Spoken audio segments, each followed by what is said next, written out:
This technique that I'm going to show you today is something that literally anybody can do. It is super easy. Now, don't misunderstand that and think that it's fast. It is not fast. There's a big difference between easy and fast, all right? And this is not fast. This is a slow and relaxing and enjoyable activity to turn your image into a painterly rendition with a textured background. And I'm going to be using my iPad. I am not even going to get into Photoshop today. So this is something that you can do on the go that is super fun. I love it. Or you can just do it when you're lounging on your sofa at home, just chilling out. So let's get into it. Okay, so I'm going to start by clicking the plus sign in the upper right-hand corner so that I can start with a blank canvas. And I have created my own sizes in here. So I've got a 6,000 square, 4,000 square. And if you want to, add a new one, just click that little black folder box at the top right. But I'm going to pick my vertical, which is 4,000 by 6,000 pixels. So it's nice and big, allows me to do quite a bit of work, and it allows for big printing too, which is nice. So I'm going to start with a blank canvas and I'm going to add a photo. So I click on the little wrench icon and then click the add button. And then you can choose to insert a photo. And I'm going to click this caterpillar here. So that's actually an iPhone shot. All right. So that puts it on its own layer. So I'm going to click the little arrow icon, which will allow me to, increase or decrease the size of this, or reposition it any way I want. You can flip it, just get it to where you want it as far as composition is concerned. I think that will be very helpful. Double tap to undo something. Now what I'm going to do is I'm going to duplicate this layer, because I always like to keep the original photo just intact for the sake of keeping it intact. And then I'm going to choose the smudge tool. That's that little tool with the hand pointing, and I'm going to go to the painting segment. So these are brushes that are already included within Procreate. I'm not going to use anything outside of Procreate until later on in the video, and I'll show you some really cool stuff that you can get online. But I'm going to choose the dry brush for this demonstration just because I like it. It has a lot of texture to it. So if you want kind of like a grunge look, I would definitely use something like the dry brush. And I'm just gonna smudge. That's all I'm doing, is I'm tapping. I'm not necessarily tapping and dragging, because that's gonna create a smoother look, but just tapping. So here, I turn that layer off, and I'm color sampling by doing kind of a long hold and then hovering the cursor over a particular color that I want. And I'm going back to that layer, turning that layer on, and then I'm going to choose, maybe an oil brush or another type of brush. And I just want like a smattering of color, because I thought that when I did kind of smush all that out, it got a little bland, and I really needed to bring back some different colors. So I wanted some more warmth in there, and I added some yellows. This is so subjective, and you do whatever you want in here. So at this point, I'm going to duplicate that photo layer again, because I do have to actually use it. And I'm going to click and hold that layer, and then it'll kind of float a little bit, and I'll drag it and put it on top of the smudge layer that I just made. So click and hold, drag it, and put it on top of the other layer. So now I have the photo layer, and I'm going to add a mask. So adding the mask, I'm going to go back to my regular paintbrush, and I'm going to go to airbrushing. You can do inking or drawing or something like that, but I just want, kind of a soft edge brush.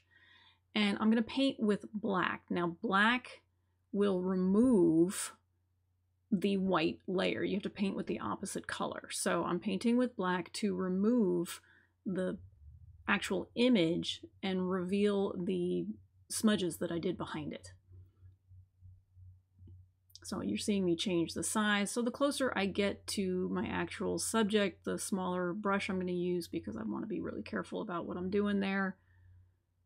And so what you saw right there is I switched to painting with white to bring back some more detail, because I wanted some more of that branch detail off to the left, or twig or whatever it is, stem, I guess, detail off to the left. And so I painted with white to kind of bring that back. And then I'm going to switch back and forth, paint with white to bring details back, paint with black to remove the photo details and bring out the texture behind it.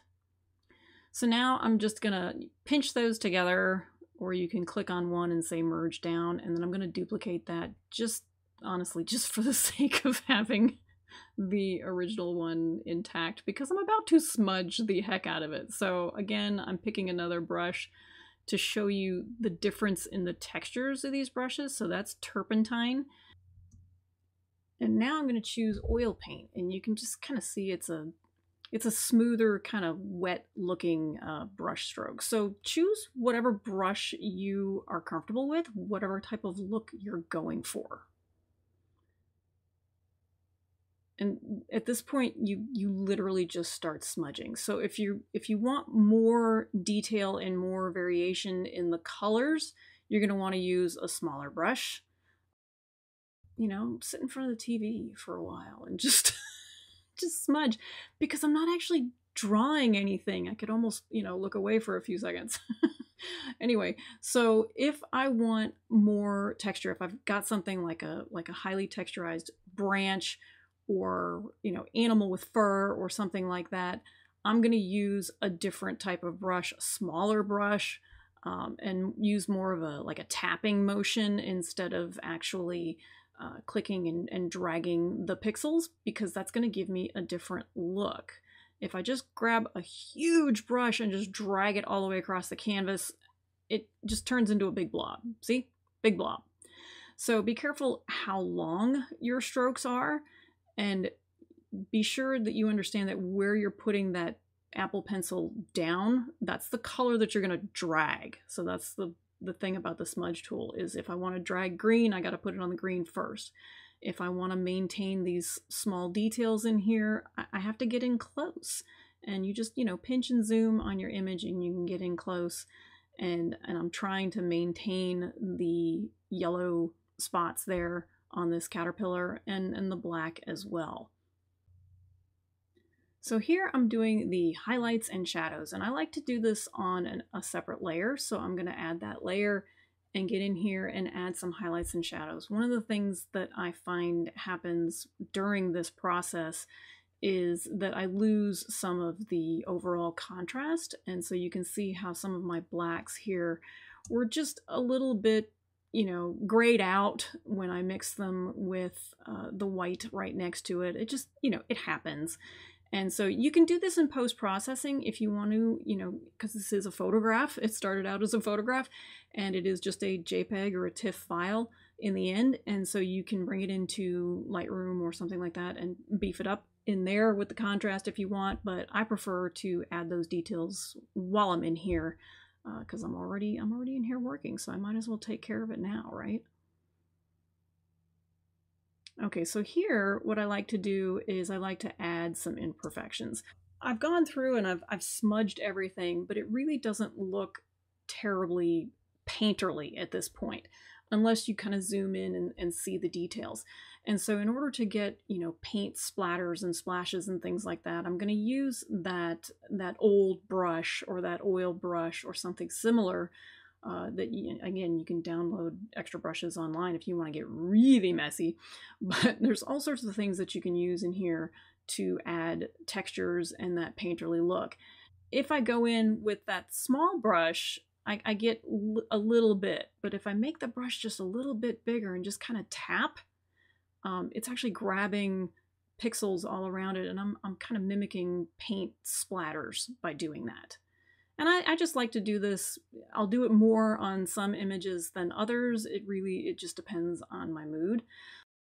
Here I am going into some messy watercolor splashes and splatters that I actually downloaded online. And these are just brushes that you can add to Procreate, and I like to add them on their own layer, because one of the things that I like to do with these is actually change the blending mode.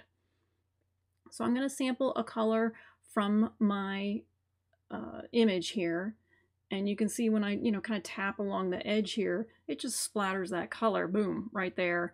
along the edge and gives it just a little touch of extra texture. So let's add a few of these and then maybe change the blending mode and see what happens. Or we'll just add another layer. So now what I'm going to do is I've actually created some of my own canvas texture brushes that look like soft canvas. I wouldn't want you to be left out of the best part of this process, so I have included this brush in the description. You can download it for free. What I do is I make the brush really, really big and I choose kind of a gray color and I paint over the entire image with that brush. It's going to look a little gray for a second there, but I got to change the blending mode. That's the important part, is that when I change it to something like multiply or darken, it really brings out all of those canvas textures there. Color burn looks good, darken looks good, all of that stuff. Start to finish, it doesn't take that long. And I just find the whole process kind of relaxing and very rewarding, because you can literally do this, you know, on a really long plane ride or car ride, or, you know, just sitting on your sofa watching TV and you just want to have some moments of creativity. Just take any image that you have made, and you can even, if you want to, download things on, you know, like stock photo sites to use if you want to paint a particular subject that you don't actually have. You don't have photos of. Download them as stock and use them to create your painterly renditions. Now, just be aware that if you are using somebody else's photo for this project, that whatever results from it is not technically copyrighted to you. It is the copyright of the original owner. So if you want to use something for free, go to someplace like unsplash.com or something like that, where you can download royalty-free images. But I will be doing more of these in the future because I think they're fun with different subject matter. So this is great with flowers and birds and all sorts of subjects. So have fun.